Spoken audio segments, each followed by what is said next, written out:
We start with the name of Almighty God, who is most beneficent, the most merciful.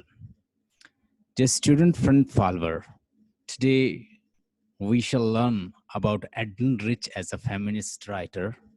We'll learn Poets to Come by Walt Whitman. So let's discuss about Edmund Rich. Adrienne Rich के बारे में discuss करते हैं। Aiden rich जो है America के अंदर पैदा हुई हैं। एडन रिच एक फेमिनिस्ट थी। पॉइंट नोट कर लें कुछ। एडन रिच अमेरिका के अंदर पैदा हुई हैं। ये नाम है उनका एड्रन, ADRIENNE,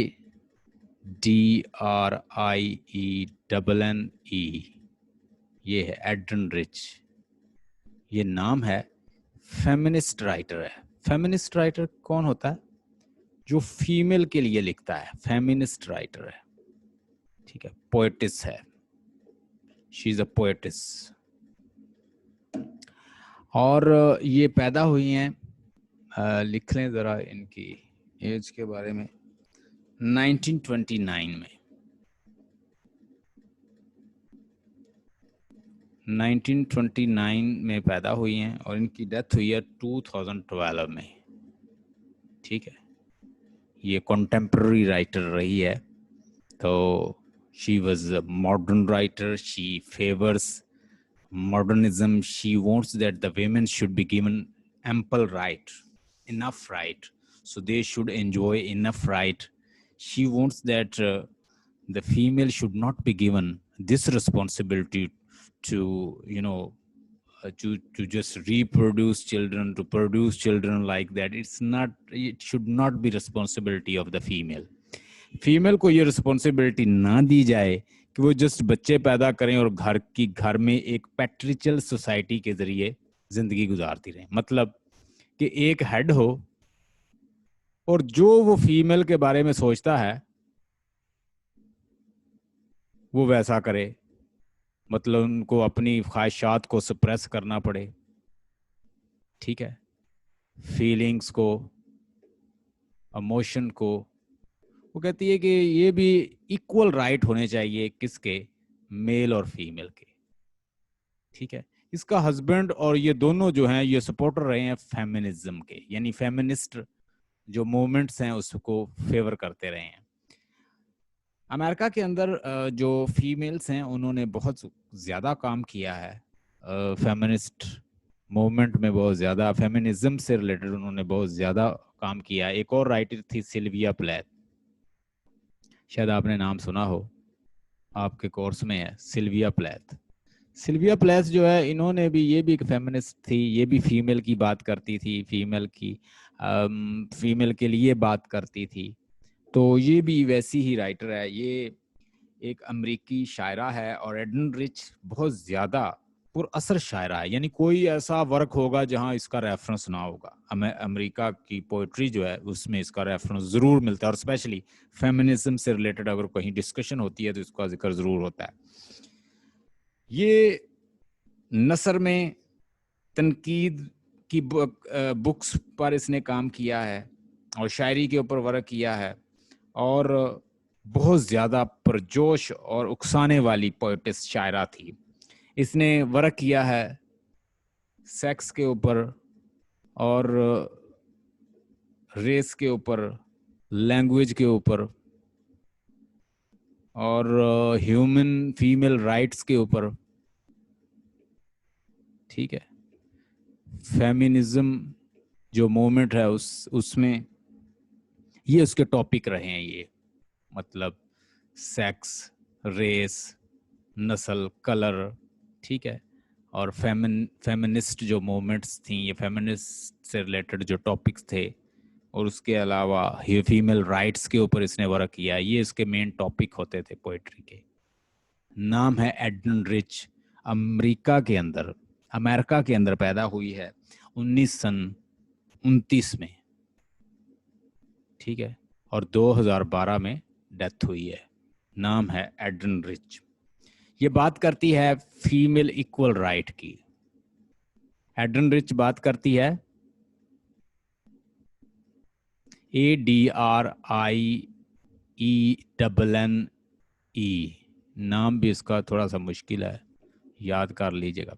Adrienne rich female right की बात करती है कि उसको भाई राइट मिलने चाहिए, उसे सप्रेस ना करें, ये एक बंदा फैसला ना करे कि वो क्या चाहती है अपने लिए, उसका फैसला वो खुद करे, ना कि दूसरे लोग करें। और ख़वातीन को मर्दों के मसावी हकूक़ मिलने चाहिए। रिच के ख्याल में मर्दाना माशरे ने ख़वातीन के हवास पर गलबा पा रखा है। वो कहती है कि जो मेल हैं वो मेल डोमिनेंट सोसाइटी है। ये सोसाइटी क्या है? Male dominant society. और मेल ने जस्ट यानी हर फील्ड में उनको काबू नहीं किया, बल्कि उनको डोमिनेट किया हुआ, उनके हवास पर छाए हुए हैं। उनसे मतलब जो वो सोचते हैं उनको कहते हैं कि वो सोचो, उनको फ्रीली थिंकिंग नहीं करने देते। ख़वातीन को हमा वक्त कुर्बानियां देनी पड़ती हैं। Female have to sacrifice, female have to sacrifice. कैसे सैक्रिफाई करती है कि बीइंग अ सिस्टर भी सैक्रिफाई कर रही है, बीइंग अ मदर भी सैक्रिफाई कर रही है, सिस्टर भी सैक्रिफाई कर रही है, अब डॉटर भी सैक्रिफाई कर रही है। मतलब उसे कोई पसंद है, वो किसी से शादी करना चाहती है, तो वो खुल के ओपनली ये नहीं कह सकती कि मैं उससे शादी करना चाहती हूँ, हालांकि उसके अंदर भी फीलिंग है, वो कोई बुत तो है नहीं। तो वो कहती है कि उसे ओपनली राइट दिया जाए कि वो फ्रीली एक्सप्रेस कर सके।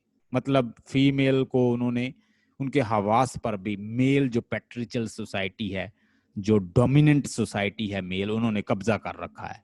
उनको बोलने नहीं देते, फ्रीली एक्सप्रेस नहीं करने देते। वो भी एक मेल भी है, वो भी ह्यूमन बीइंग है और उसके अंदर भी फीलिंग है, जज्बात हैं। तो उसको अगर वो किसी से शादी करना चाहती है, अगर वो अलोन रहना चाहती है, अगर वो लेस्बियन होना चाहती है, ठीक है, अगर वो किसी के साथ रिलेशन बनाना चाहती है, तो वो सारे मामलात में उसे आज़ादी हो। अब वो ये भी बात करती है कि मेल जो है, एक फीमेल को फीमेल के साथ ही रिलेशन बना लेने चाहिए। मतलब जो रिलेशन है मर्द से बनाने की जरूरत नहीं है। वो कहती है कि एक फीमेल को फीमेल के साथ बनाने चाहिए। उसके लिए वो रीजन देती है कि चूंकि फीमेल जो है वो फीमेल को ज्यादा समझती है, उसके जज्बात को, तो फिर वो फीमेल एक जो है वो फीमेल से रिलेशन बना ले। एडन रिच क्या कहती है कि being a lesbian or being a gay or lesbian, it's not a sin. So we should, since female understand each other well and they should have a relation with each other. एक female जो है वो female के जज्बात को ज्यादा जानती है, ठीक है। तो कहती है कि she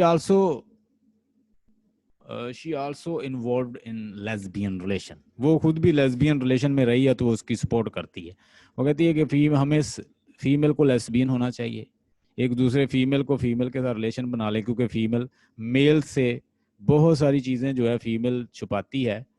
तो मेल प्लस फीमेल का रिलेशन जो है वो सूटेबल नहीं। एक तो प्रेगनेंसी की तकलीफ और बड़े मसाइल, और इसीलिए वो फेमिनिस्ट पॉइंट ऑफ व्यू से बात करती है कि एक फीमेल को फीमेल के साथ अपने ताल्लुकात बिल्ड करने चाहिए और उसके साथ लेस्बियन हो जाए और गे रिलेशन में हो जाए, और दैट इज़ गुड। और मेल मेल से बना लें, that is good according to Adrienne Rich. Adrienne Rich के मुताबिक ये ठीक है। Freedom of inquiry, freedom of speech, freedom of thought ये होनी चाहिए अकॉर्डिंग टू। देख लें इसके आइडियाज़, देख लें कैसे हैं। ख़वातीन को हमा वक्त कुर्बानियाँ देनी पड़ती है। वो कहती जो जिस तरह की आजकल की बहुत सारी फीमेल जो हैं वो कहती हैं कि हमें आज़ादी होनी चाहिए। ख़वातीन को अपनी ख्वाहिशात को दबाना पड़ता है। Female have to suppress their feelings, emotion, passion, feeling, उनको दबाना पड़ता है, जब्त करना पड़ता है। कभी वो बेटी बनकर, कभी वो डॉटर बनकर, कभी वो सिस्टर बनकर, वो कभी किसी की वाइफ बनकर, वो बहुत सारे मसाइल जो हैं वो खुल के इजहार नहीं कर सकती। उन्हें जिनसी आज़ादी होनी चाहिए। वो कहती है इसके ख्याल में ख़वातीन को माशी और समाजी आज़ादी की अशद ज़रूरत है। वो कहती ख़वातीन को माशी, सियासी, पॉलिटिकल लेवल पे, इकोनॉमिकल लेवल पे, ठीक है, और सोशल लेवल पर आज़ादी हो, वो फ्रीली एक्सप्रेस कर सकें, वो फ्रीली अपनी थॉट का इजहार कर सकें, वो सप्रेस ना करें। एक मेल फीमेल के साथ रिलेशन ठीक है, लेकिन मेल और फीमेल का जब रिलेशन होता है तो प्रेगनेंसी होती है, तकलीफ होती है, मसाइल होते हैं, बहुत सारे फीमेल को मसाइल घर को देखना पड़ता है, और अगर वो फीमेल फीमेल से रिलेशन बना ले तो that will be good for her according to Adrienne Rich. Here are some points. Adrienne Rich as a radical feminist. Let's discuss. Rich is award feminist and contribution for the women's emancipation is great. उसने किसके लिए बात की है? Adrian rich ने बात की है फीमेल की फ्रीडम की. ठीक है, इमेंसिपेशन की. इमेंसिपेशन का मतलब ही आजादी होता है. फीमेल की इमेंसिपेशन की. तो फीमेल को की इमेंसिपेशन कैसे बनेगी? फीमेल की इमेंसिपेशन तब बनेगी according to her if they are given freedom of inquiry, freedom of thought, freedom of expression. ये सब कुछ मिलेगा. फ्रीडम ऑफ स्पीच मिलेगी उनको, एक्सप्रेशन होगा फ्रीली, सप्रेशन से आज़ादी मिलेगी. और मेल डोमिनेंट सोसाइटी जो है उसमें आता है पैट्रिशियल निज़ाम. पैट्रिशियल निज़ाम जो होता है, सिस्टम होता है, उसमें एक हेड होता है और वो हेड पूरे ख़ानदान को रोल कर रहा होता है. मतलब फादर है तो बेटी को, बीवी को, सबको वो डील कर रहा है. उसकी मतलब उसे कोई पसंद है तो वो अगर इजहार करती है तो वो कहीं और उसकी शादी कर देता है. तो कहती है इस तरह बहुत ज़्यादा सप्रेशन होती है. ये निज़ाम ख़त्म होना चाहिए. यानी जो हमारा निज़ाम है वो इसको पसंद नहीं करती. Women have experienced life only through the patriarchal perspective on the boundaries of the patriarchal space. अब ये उसका कोटेशन है, ये आप लिखेंगे जब असाइनमेंट तैयार करेंगे. वो कहती है कि एक वुमेन जो होती है वो लाइफ कैसे एंजॉय करती है या किसके थ्रू गुजारती है. Have women's have experienced life. वो लाइफ को कैसे एक्सपीरियंस करती हैं औरतें? थ्रू हेडशिप, एक हेड के थ्रू हेड मेल फैमिली, यानी head family, head of family on the boundary of the patriarchal space. एक पैट्रिशियल स्पेस के मुताबिक वो क्या करती है? पैट्रिशियल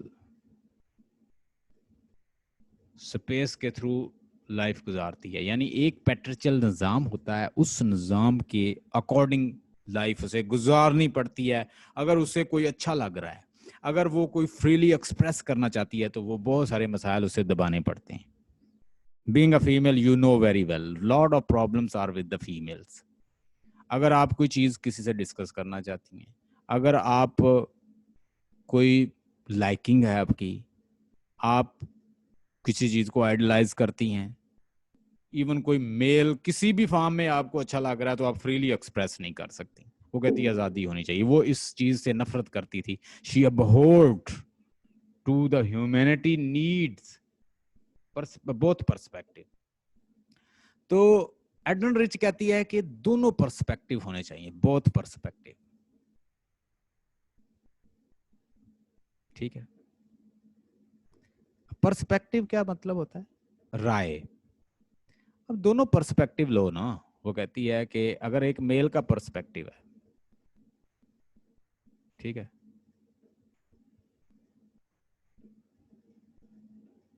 तो फीमेल का भी तो होना चाहिए. कहती मतलब ये नहीं कि एक बड़ा है घर में तो वो फैसला कर रहा है भाई तेरी शादी जो है वो फलां मेरे दूर का कोई हमारा रिलेटिव है उससे मैंने तय कर दी है, चलो भी इससे राम चुप करके शादी कर लो. बोलेगी तो बगावत. ठीक है. कुछ बहुत सारे मसाइल हैं इस सोसाइटी में, थोड़े मसाइल हैं लेकिन वो जितने वो बयान करती है उससे तो एक बहुत ज़्यादा एक क्रम्बलिंग हो जाएगी पूरी सिविलाइजेशन. हमारे तो ये बहुत मुश्किल है चलना. मतलब वो उसे चलाने की कोशिश करती है. So it will be very difficult for us to bear this. Rich believe that the woman is enslaved by man for century and she is being exploited by him different way. वो कहती है कि century से औरत को dominate किया हुआ है किसने? मेल डोमिनेंट जो सिस्टम है उसने फीमेल को क्या किया हुआ है? उसने डोमिनेट किया हुआ है, वो उनके हवास पर छाए हुए हैं, ठीक है। और ये आज से नहीं है, वो कहती सेंचुरीज अगो ऐसा चल रहा है। सिंगल पर्सपेक्टिव आता है, फीमेल से अक्सर लोग नहीं पूछते गुड बैड। वो कहते हैं ये तो लड़की है, इसको क्या पूछना भाई, चल सही है, जो हमने फैसला कर दिया ठीक है। तो कहती है एक्सप्लॉइटेड बाय डिफरेंट वे, और ये एक्सप्लॉइट किया जा रहा है डिफरेंट वे से। कैसे एक्सप्लॉइट किया जा रहा है उसके राइट्स को, वो भी वो बताती है कि कभी डॉटर की शक्ल में, कभी सिस्टर की शक्ल में, कभी वाइफ की शक्ल में। यानी घर में होती है तो बाप जो है वो उसे गुलाम बनाए रखता है, according to Adrienne Rich not me. फिर वो बड़ा भाई बनाए रखता है, फिर उधर से निकलती है तो हस्बैंड बना लेता है। So that is according to the Adrian Rich that we are being enslaved by these male dominant society and they are just exploiting and just using a various way. Different way से हमें exploit करने का mail ने एक method बनाया हुआ है, चाहे वो कोई डॉटर की शक्ल में हो, वाइफ की शक्ल में हो, मदर की शक्ल में हो, बहन की शक्ल में हो। यानी हर सूरत में मेल ने एक अपना सिस्टम बनाया हुआ और उसके जरिए वो हमें डोमिनेट कर रहा है। हमें क्या कर रहा है? हम लोगों को एक्सप्लॉइट किया जा रहा है, हमारे राइट्स को एक्सप्लॉइट किया जा रहा है। एड्रन रिच आप फीमेल को बताती है कि फीमेल को अपने राइट के लिए बात करनी चाहिए। We should not be enslaved by these mens. ये मेन जो हैं इनको ड्यूटीज दी जाए। इवन कुछ फेमिनिस्ट कहती हैं कि जो प्रेगनेंसी है वो मेल की तरफ शिफ्ट कर दी जाए, ताकि मेल जो है वो प्रेगनेंसी को फील करे, उसे पता चले कि ये कितनी तकलीफ है इसमें। बहुत सारी फेमिनिस्ट पॉइंट ऑफ व्यू है ना कि प्रेगनेंसी शिफ्ट कर दी जाए किसकी तरफ?